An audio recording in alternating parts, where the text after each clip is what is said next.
Alright. Welcome to the block. I am your host, Kyle Johnston. Arizona Cardinals did get it done. The Arizona Bay, they were on the road, but they were rocking at home. They beat the Bears. Cutler got hurt. Get to that in a little bit. A bunch of quarterbacks got hurt actually on Sunday. Big talking point. So I'll get to that in a little bit. Like I said I'd have a podcast out for you Monday. Been busy. Busy with other projects. As you know, I'm in school, Sheridan College. Journalism broadcast. I was down on the Terry Fox run, putting together a reporter package. I was at a typeface or typeforming. You're probably fucking asking what the fuck that shit is, because you know what? When I got assigned to that today, when I was talking to Nicole, my coordinator, I said the same thing. I'm like, what the fuck is typefacing? She's cool as shit, though, too. And so she doesn't really mind me saying stuff like that. I didn't swear, though. I didn't swear. I kind of, reference, like, what the hell is typefacing? But anyways, down there covering that today. Put together a reporter package. So I've been busy. We're a little late. I won't have too many sports picks for you tonight because basically you fucking relevant. I do have a play in the Monday Nighter with the New York Jets visiting the Indianapolis Colts. The Lucas Oil Stadium, whatever you want to call it. Fucking big ass, beautiful stadium down in Indianapolis. But anyways, Colts are going to be fucking pissed right off. Losing to the Bills week 1. Didn't score any points till the third quarter. T.Y. T.Y.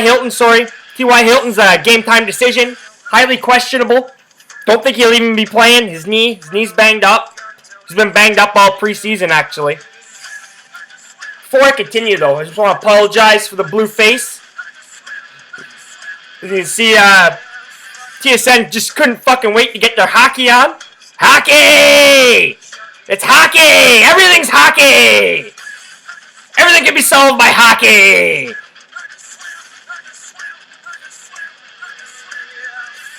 Even Justin Trudeau's problems can be solved by hockey! Justin.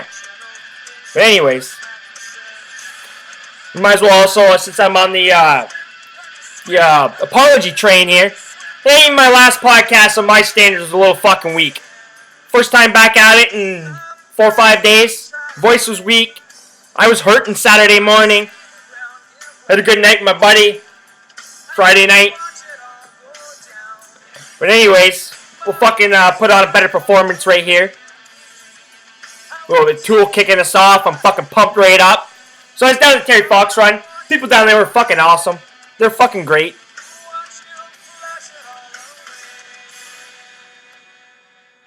Terry, Waynewood, thank you very much. Helped me out a lot. Same with your family. Excellent interviews. People were awesome. We're out there for a good fucking cause. Even me, I'm fucking guilty of this shit. I'm fucking guilty. Like, I donate to, when I'm at the CIBC during the breast cancer. Definitely know that. All the pink. I always donate during that. Sometimes at the LCBO. But the Terry Fox Foundation, all Terry was fucking asking was for $1 from each Canadian. $1 for his foundation from each Canadian. And I'm fucking guilty as charged. I'll step up on that. I had a great time down there. Hopefully I can create a little bit of awareness with it. Got everybody from little kids talking about they cut Terry's leg off and he had the courage to run. He's running for the people. They were pretty awesome. Pretty fucking good shit. Down there in Brampton, I was in Brampton. I had to figure out where the fuck I was going. Thank God for GPS. Fuck, man. I don't know what the fuck I'd do without you.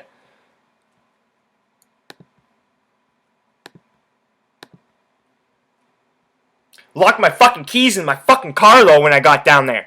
I was just too focused on shit, right? Like, me, my cameraman, my producer, Herman, she was fucking awesome during this whole process. Just kind of came up with it Saturday kind of afternoon, nightish and shit. Because, I was fucking hurting Saturday. Fuck, man. I was hurting from Friday. Got around to it. Fucking got down there. I was just fucking worried about fucking getting everything fucking, right. Fucking questions down. Fucking people's names fucking right. who they fucking are. My cameraman couldn't show up till later because he had some family obligations. Gaston sent my best wishes out to your family. Too bad you fucking lost there. He was playing pretty good football player, Gaston from Uruguay. I'm trying to get him on every Wednesday to talk some footy. Trying to get him on. Hopefully this Wednesday it happens. I think I've struck the right chord with him. He knows his shit. He's a good compliment to me. He's fiery, but he's calm. He's calm, but he can be fiery. He'll stand up for me. He's a Liverpool fan. He knows his footy.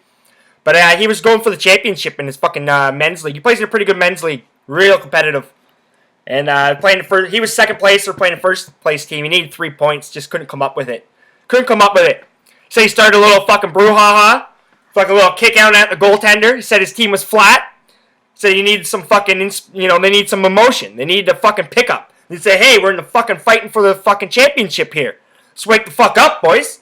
Because they're trailing 1-0 going into the second half. And Gaston, he said within 5 minutes he started a little fucking brouhaha. Fucking center back's running at him. Fucking he's fucking pushing back. Fucking his center back's running up. My type of player. As my parents would note, something I would fucking do. Notice your team's a little flat. You're looking around, you need some emotion. You're in a big fucking game, you need a little pick-me-up. Well, talk's cheap sometimes. Fucking you need some action. So when I go out and fucking do something stupid. Sometimes it worked, sometimes it backfired. Sure, no, my parents know all about that. I had old guys running out on the pitch at me after the fucking games trying to fight me and shit and Curtis and fucking shit. Oh, I was a fucking shit disturber out there. I played hard. Roy Keane. Favorite football player of all time. Roy Keane. Fucking love you. That's who I fucking played like. Go watch some Roy Keane. Ain't my mom and dad. Go watch some Roy Keane.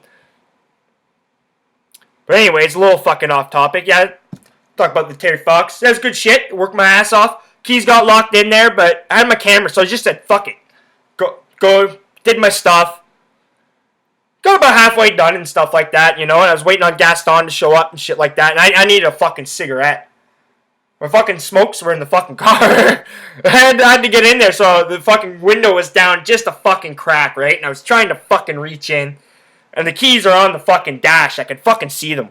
I'm just looking, I'm just like, fucking stupid me. Second time ever locking my keys in the fucking car. And I've had my truck like 7 years. First time doing it up here around the Oakville, Halton area. But anyways, I just went and fucking improvised and grabbed the fucking stick and fucking broke it off like a little fucking Nike swoosh and fucking got in there and fucking digged it the fuck out. It's pretty good. Felt pretty big of myself. Went on, carried my day, started fucking interviewing people again, fucking getting some B-roll, all that shit. And I could have fucking smoke. Fucking keep me grounded. Keep me fucking focused on the shit, man. Every time you need to just stand back. Today, typefacing, didn't know what the fuck it was. Now I'm gonna know what it was.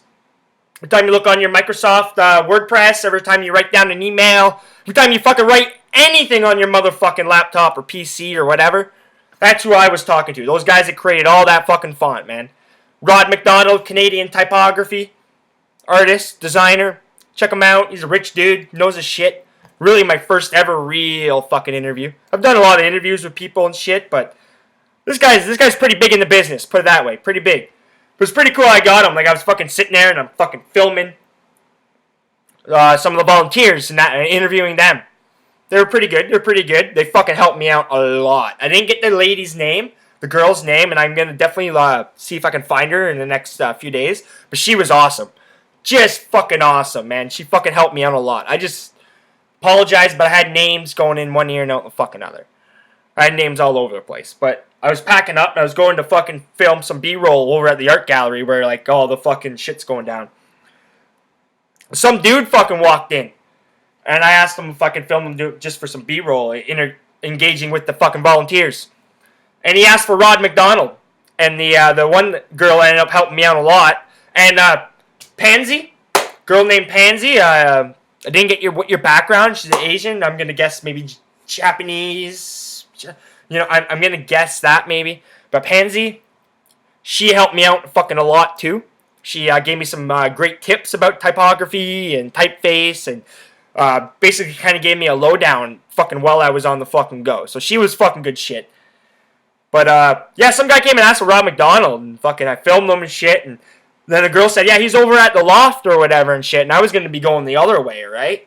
So I was just like, fuck it. So I just fucking packed up, fucking camera fucking locked on, fucking running through fucking Sheridan, fucking kicking doors open with my motherfucking feet, got to the loft, fucking ran right through, and, I guess I wasn't doing these podcasts as much as usual, but I had some fucking trouble with the fucking marquee staff. I had to go through the marquee to get to the loft because the door's usually locked, the main door. And I had some trouble with the marquee filming there for the beer festival. And, yeah, I'm sure they fucking still remember me, man. I can tell you that much because I fucking, Gaston was with me, my buddy. He was fucking furious. He was that, fucking cartoon fucking steam coming out of his fucking ears. Silent, but fucking just furious.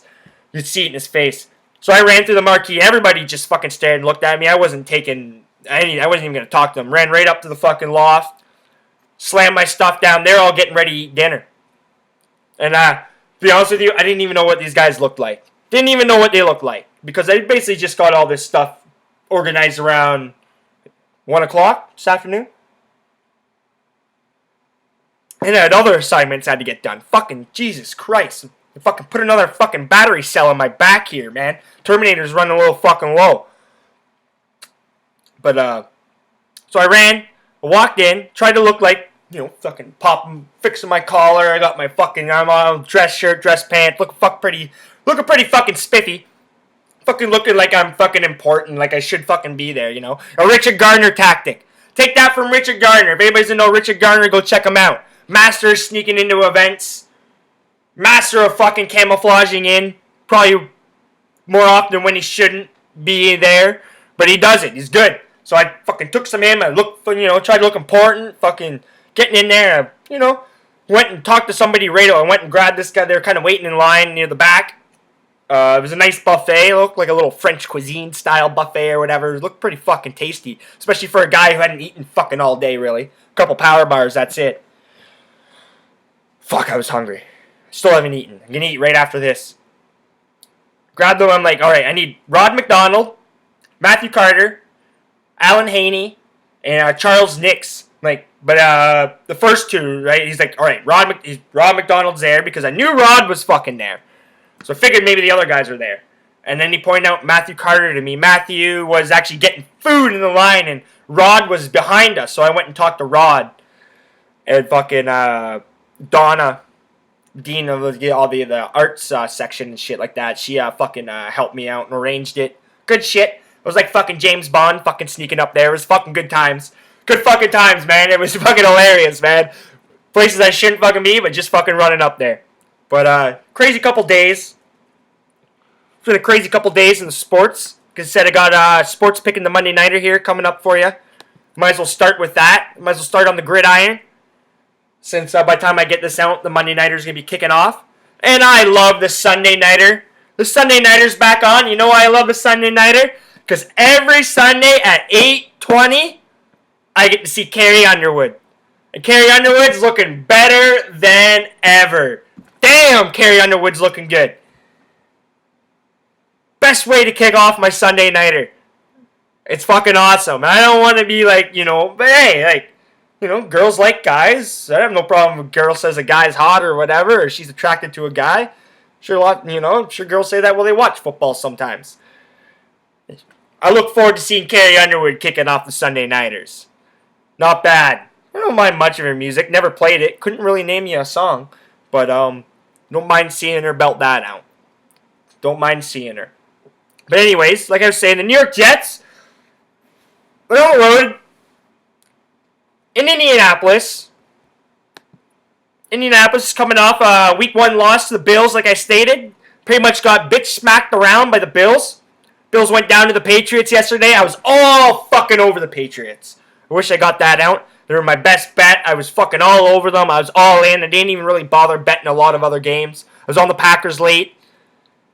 I was on the over in the New Orleans-Tampa Bay game. That didn't quite come through. Drew Brees got banged up, which I'll get to.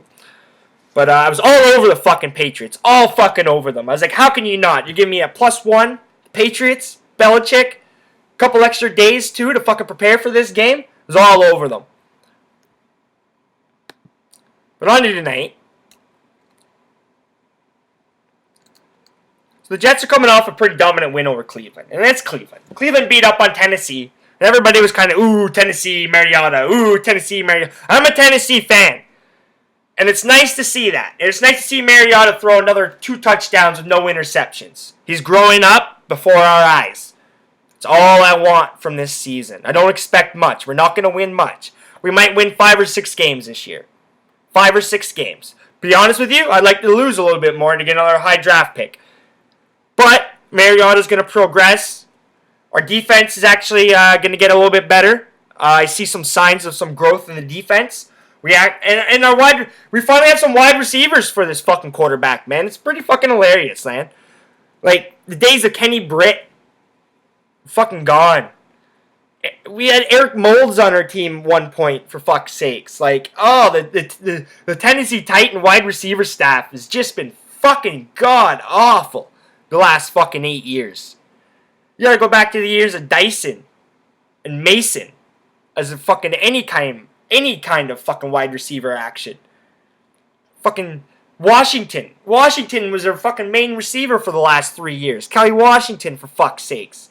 He actually had a pretty good game there. I think he's in, where is Washington now? Atlanta?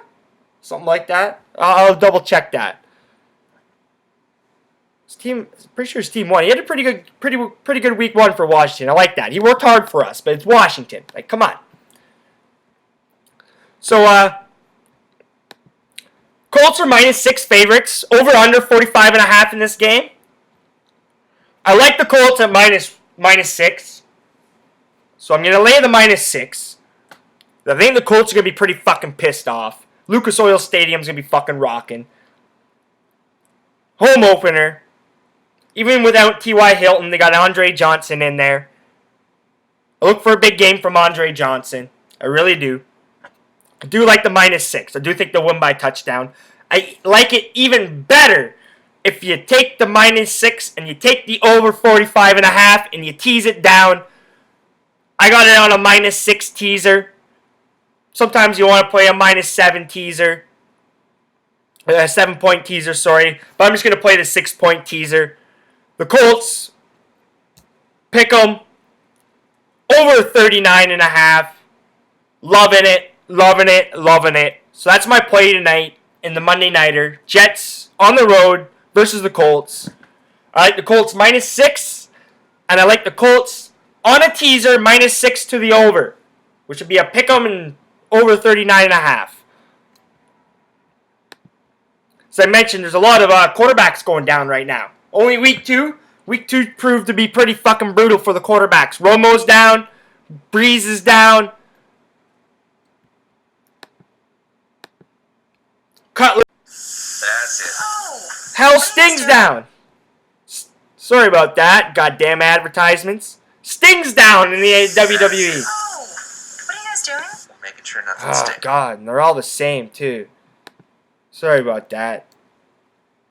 Hate fucking advertisements, man. They're all over the place, man. Fuck. But anyways. So Romo broke his collarbone.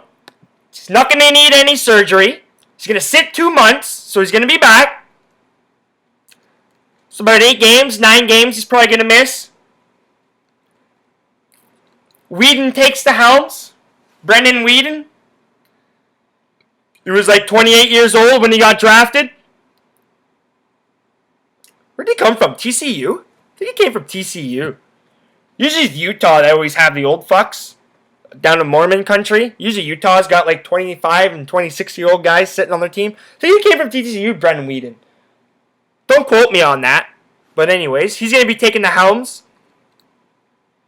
Des Bryant's also gone, so that's Romo and Bryant gone. I really don't know how the fucking Cowboys can fucking bounce back from this. 2-0 start helps. Hanging on to that win against Philadelphia helps. And all I gotta say about you Philadelphia Eagles is what the fuck are you guys doing? You guys suck. Your football team, Chip Kelly, fucking sucks.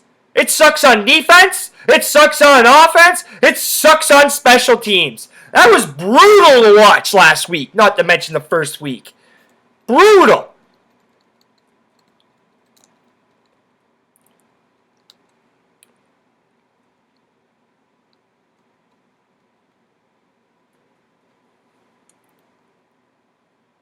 So they're saying probably the most optimistic, return for Romo is like November 15th in Tampa Bay, November 22nd Miami. One of those games.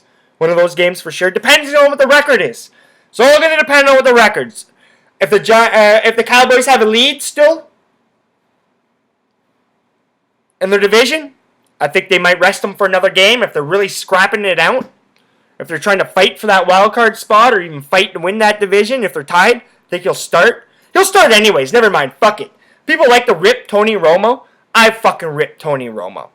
He fucks up all the time sometimes. No, that doesn't make sense. He fucks up all the time when in the big game's on the line. He does. You can't fucking, you can't say history's wrong when you can go watch it. But he's still a good quarterback. And all biases aside, I'd have him on my team over a lot of other fucking guys. Because I think he is a gamer. I think he's got a lot of fucking heart and soul in him. And I think he will be back for that November 15th game against Tampa Bay, no matter what. Maybe even a week earlier. He's a gamer. I'll give him that. Tony Romo is a fucking gamer. He may have made his mistakes, but he's a fucking gamer. He is a gamer. Drew Brees, he's banged up his shoulder. It's not good news for the New Orleans Saints. He's probably going to miss a game, it looks like. That's what some of their personnel is saying. Actually, Ian Rappaport is reporting this. So it looks like Luke McCown is going to take the reins. He's going to go under center for the New Orleans Saints in Week 3. We're playing the Panthers. I didn't think the Panthers could get to 3-0, but it looks like they're going to get to 3-0, even after losing Calvin Benjamin and shit, and having, losing a couple other plays during the offseason. Greg Hardy's gone. But, Cam Newton, he's growing up. I'll give him that credit. Cam Newton's fucking growing up. And the mainstream media is kind of fucking getting off his ass, too, and letting him grow up. So it's kind of nice to see that. So good on you, Cam Newton. I do think the Panthers will go 3-0. Do think they will beat the New Orleans Saints.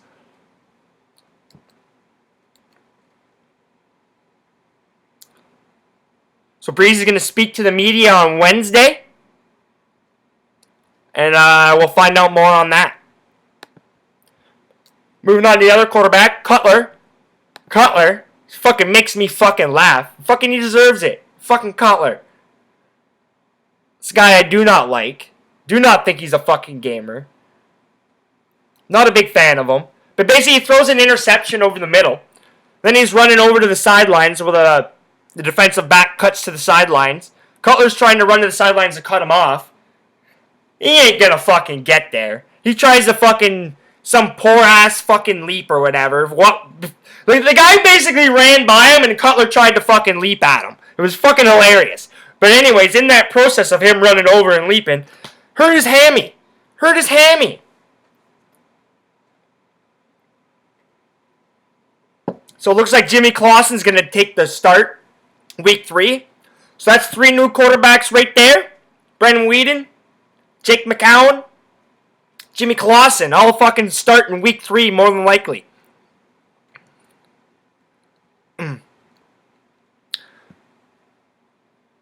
And before I get off Cutler,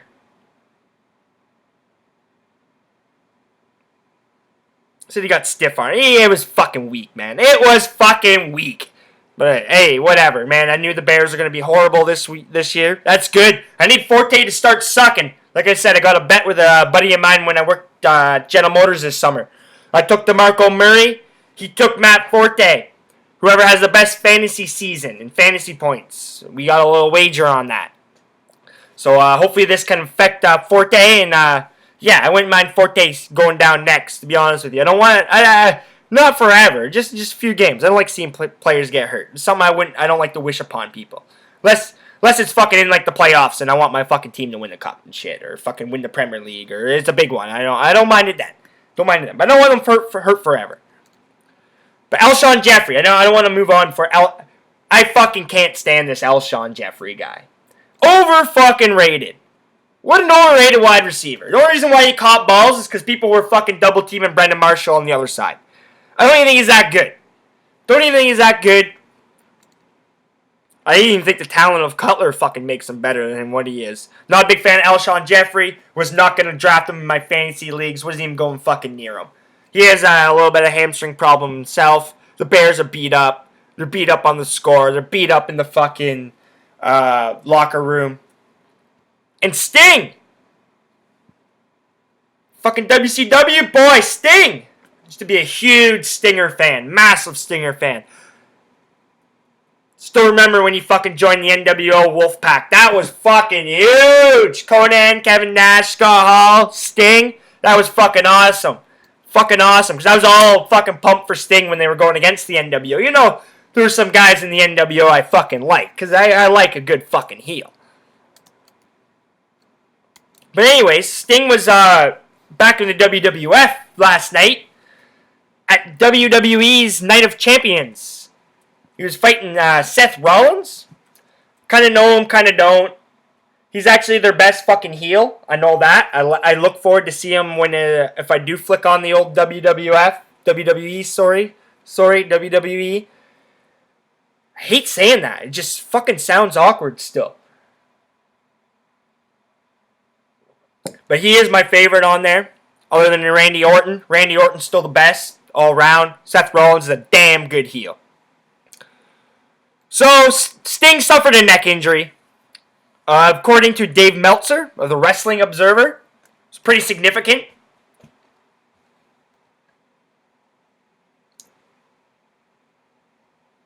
I just want to see. He sustained it when he went through the Spanish announcers table. The good old Spanish announcers. I loved it. I loved fucking watching. Because, like, back in the day, they usually had the Spanish announcers table. And, you know, I was always disappointed when they didn't have it. Because you knew somebody wasn't fucking going through a table. And that was back in, like, the so-called Attitude Era. And they had some good shit going down there. Stone Cold and fucking Terry Funk and fucking Mankind and fucking Cactus Jack. Well, they're both same guy. Fucking Dudley Brothers. There was some good shit back in the fucking day. So I guess he suffered it when he went through his Spanish announcers table. I'm not sure what kind of move it is. Actually, I can play a little video. Yeah. That fucking hurts. So basically, he was on like the regular announcers table, and he was lining up to suplex Seth Rollins. It looked like something like that, and Seth Rollins like backed up and pushed Sting into the air, and Sting like jumped back. Obviously, he jumped back over to the Spanish announce table, which is across from it. So he like flew through the air. And basically, if you've ever watched WWF, they always take the fucking monitors out, right? Well, the Spanish announcers table didn't have any of the fucking monitors out, and he really fucking smashes his fucking head on that fucking monitor. His head basically smashes the monitor, and then comes down on the fucking monitor, the back of his head. So probably pretty good concussion. His neck's probably real fucking sore. Hopefully it's not broken. I send my best wishes out to Stinger. Some other news. Kobe and Shaq, they seem to be making up. And Shaq was, he was asked about Kobe's career and asked about his career ending soon, and asked about Kobe, asked about when Kobe should retire or whatever. Basically, Shaq said, if you still got something, you should go, because once it's done, you can't get it back. If I hadn't got hurt, I would have went on and played my last season to try and break Wilt Chamberlain's scoring record. He said it's different for a guard because they can control the game a little bit more. I'm going to shoot this time. He said for us big guys, it's kind of hard because we got to labor down. We got to make room for ourselves. But he's basically telling Kobe, keep playing, man. Don't listen to these fuckers. Don't listen to the media. Don't listen to anybody. Don't listen to the fans in LA. If you think you got something to contribute to the team, play. And I agree. Once you don't have something to contribute to the team, then I would fucking hang him up. I would. Because you gotta come to reality and realize that you're not the superstar you used to be. But you can still contribute. So there's a way. You can be the all-star off the court still and teach these young players you have on your team. Russell, the guy you just picked up, the young point guard from Ohio State. You be the all-star off the court and teach them how it's done, how to win. And you can still contribute. You know, maybe there's something else you can fucking add to your game. Become a better passer. I agree. Agree with Shaq. Did you see the Leaf game's on?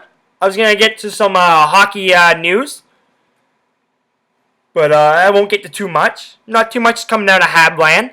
Eller Galchenyuk Semin seems to be lighting up training camp right now. A lot of fucking people seem to be pretty impressed. I like to see Galchenyuk get the shot at center. That's exactly what he needs to take the next step in his career.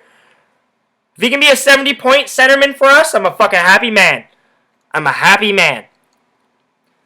Jared Tenorti, he's kind of on the fringes. He's been quiet. But as they stated here on Hockey Buzz, you know, maybe being quiet's not so bad for a 5th, 6th defenseman. This is by Jennifer B. Cutler, where I'm getting some info from right now, and I find her to be a great writer on Hockey Buzz. Jennifer B. Cutler, go check her out if you want any Hab news for any of you Montreal Canadian fans out there. I find her to be really, really good. She's basically stating that Sherbeck looks like he's trying to do a little bit too much. I would love to see if he could crack the fucking lineup, Sherbeck. I don't think he will. I think a year in AHL will be good. I really do. Because we got Charles Hudon, Carr. I wouldn't mind seeing Carr, Charles Hudon. They're the most NHL ready. So they're going to get the bigger chance. Sven Agregetto. Sven Andrighetto. Sorry about that. I remember watching him in the World Juniors fucking lighting it up for the Swiss. He's going to get a shot. He's a little small. But hey, man. Look what Johnny Gaudreau did, man. This guy's kind of like him. He's a poor man's Johnny Gaudreau.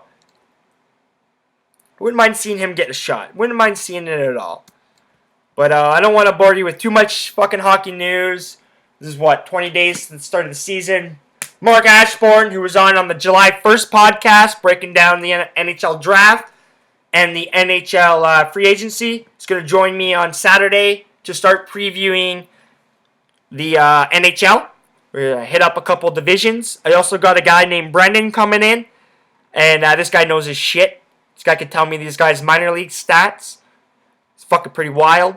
So hopefully I can get him to come in. And like I said, I want to start incorporating a little bit more guests, a little bit more voices to this. Just try to start making a little bit of community. I'd love to start broadcasting live from Ustream to get a chat. You know, I wouldn't mind seeing some people chat, and I can engage with them. But, you know, a couple rumors on the Leafs. It looks like Phaneuf is staying put. I think there are a lot of rumors that he's staying put so he can build up his worth. Build up his value on the market. I really do. An interesting situation in the NHL is the Steven Stamkos situation. I haven't read too much about it. I've kind of been on the fringes. I'm going to dive into it a little bit more here in the next couple days. But his contract's up, the end of next year? End of this year, maybe? Could be the end of this year. And Tampa Bay needs to do some serious dealing. Some serious negotiating with Stamkos. Because, you know, if I was Steven Stamkos, man, I'm looking at my talents. And I'm looking at Tampa Bay. And I'm saying, all was fine and great in Tampa Bay. But Tampa Bay, is a city. It's the best city in Florida. But Florida sucks. So it sucks. Don't want to be there. Don't mind living on the beach. But if I want to live on the beach, I'll go to California and play for one of those teams. So Stamkos could be moving on. Obviously, there's going to be an enormous asking price if he does get traded. An enormous asking price if he gets traded. But we'll wait and see. Do I think he's going to get moved before the season starts? No. Could he be moved at the trade deadline? Possibly, because I don't think Tampa Bay will be nearly as good as what Tampa Bay was last year. I think they're going to be struggling to make the playoffs, Tampa Bay.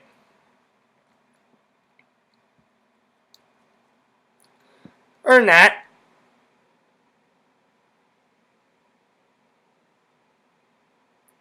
Other news and Leafs. Bozak. They're saying they'll move Bozak as soon as they get the right price. They're looking around like a second and fourth. Leafs are kind of looking at second and third, second and fourth. It's kind of what they want. They'd love the first rounder, but that ain't gonna fucking happen.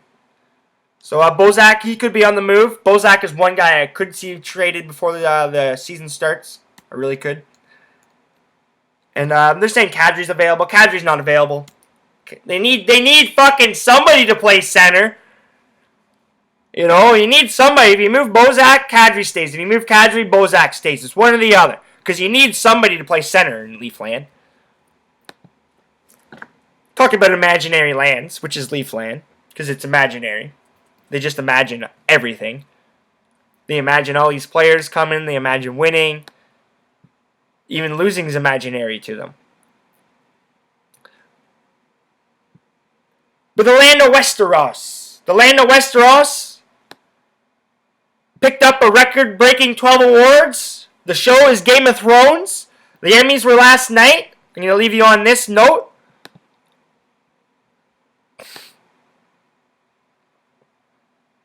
I'm a big Game of Thrones fan. Tyrion. Peter Dinklage, I'm pretty sure his name is. Peter... let's see if I can fucking get this name. I don't know if they'll have it on here. First name's Peter, I know that. Peter Dinklage, something like that. He's fucking awesome. He is fucking great, man. The two Stark girls are awesome. Very good. Very, very good. My favorite guy, though, is I don't know if you've watched the last season, or if you're watching the earlier seasons, Braun, I think his name's Braun. The guy that's with Jamie right now, protecting him over in Dorne. He's fucking awesome, man. He's trying to bang all the Dorne fucking girls and shit. And he saved Tyrion when fucking Catelyn Stark took him captive. But yeah, they took home a record-breaking 12 awards, including Best Drama. It was a fucking big night. Big night for fucking Game of Thrones.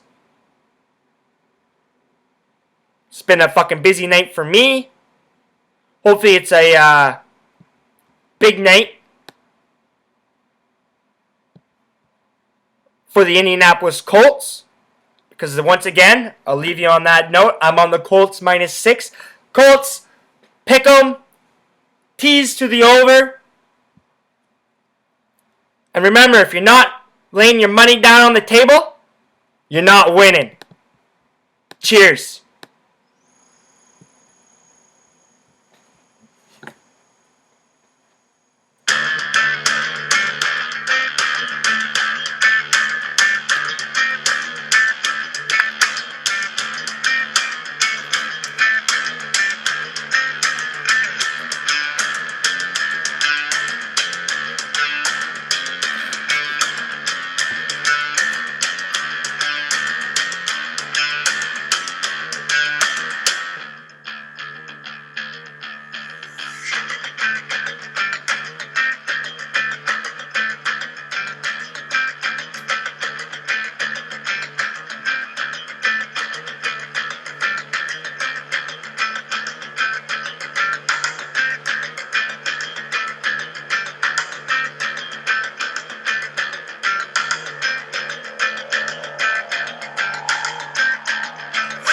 Like a crown, negativity, calculate what we will not tolerate, desperate to control all and everything, unable to forgive the scarlet letterman.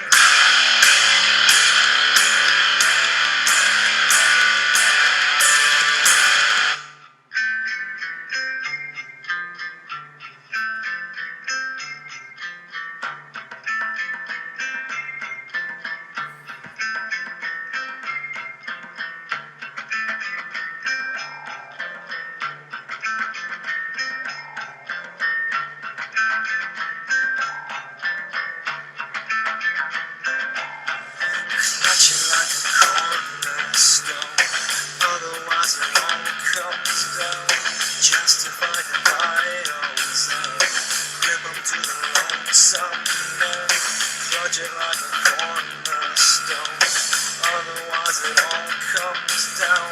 Terrified of being alone, ultimatum prison cell. Saturn ascends, choose 1 or 10. Hang